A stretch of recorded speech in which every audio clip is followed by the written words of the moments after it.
यह कहानी एक वफादार नौकर गोपाल की है जो अपने मालिक के प्रति निस्वार्थ भक्ति रखता है। हालांकि परिस्थितियां उसे एक कठिन परीक्षा में डाल देती हैं, जिससे उसे बहुत बड़ी सीख मिलती है। एक छोटे से गांव में सुरेश नाम का लड़का रहता था। बचपन में ही उसने अपने माता पिता को खो दिया। उसके पास न कोई सहारा था, न ही उसके पिता की कोई जमीन।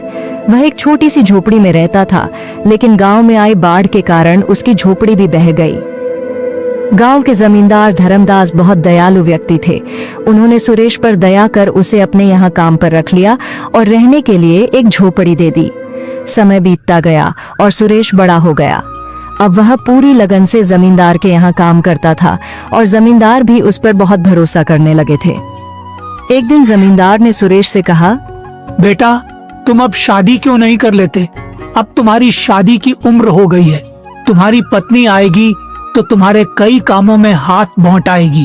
मैं चाहता हूँ कि मेरे जीते जी तुम्हारी शादी हो जाती। क्या जाने कब भगवान का बुलावा आ जाए। सुरेश बोला, मालिक, ऐसा क्यों कह रहे हो? मेरे लिए आप ही सब कुछ हैं।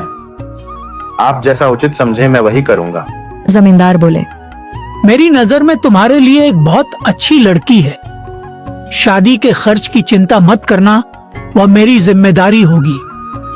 सुरेश झिझकते हुए बोला, जो भी आपका निर्णय होगा वह मेरे भले के लिए ही होगा। आप मेरे पिता समान हैं। धर्मदास का बेटा विक्रम ये सब सुन लेता है और गुस्से में अपने पिता के पास आता है। पिताजी, ये आप क्या कर रहे हैं? सुरेश हमारा नौकर है और आप उसकी शादी का खर्च क्यों उठा रहे हैं? धर्मदास ने सख्ती से जवाब दिया, वह मेरा नौकर नहीं, बेटे जैसा है। विक्रम चिढ़कर बोला, आप मेरे पिताजी हैं या उसके? धर्मदास नाराज होकर बोले, जब मैं बीमार था तब कहाँ गया था तुम्हारा अपनापन? तब सुरेश ने मेरी कितनी सेवा की थी। वह दिन रात मेरी देखभाल करता था और तुम अपने शौक में मस्त रहते थे।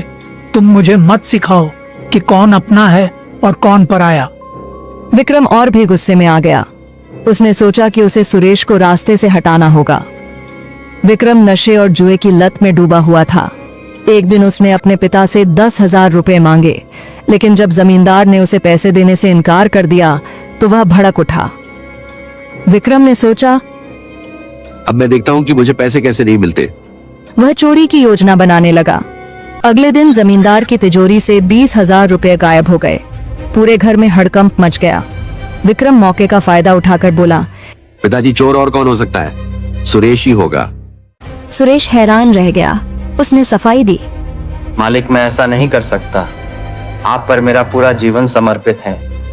लेकिन विक्रम ने उसे झूठा ठहराते हुए उसके घर की तलाशी की मांग कर दी।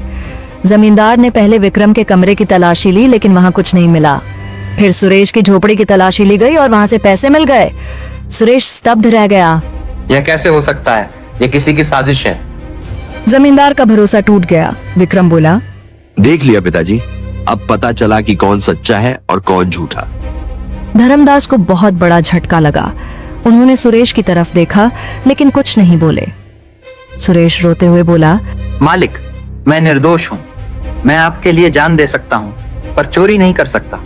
धर्मदास ने गहरी सांस ली और कहा, मुझे अब कुछ नहीं कहना, तुम यहाँ से चले जाओ। सुरेश वहां से दुखी होकर चला गया। लेकिन गांव के एक बुजुर्ग ने यह सब देख लिया था।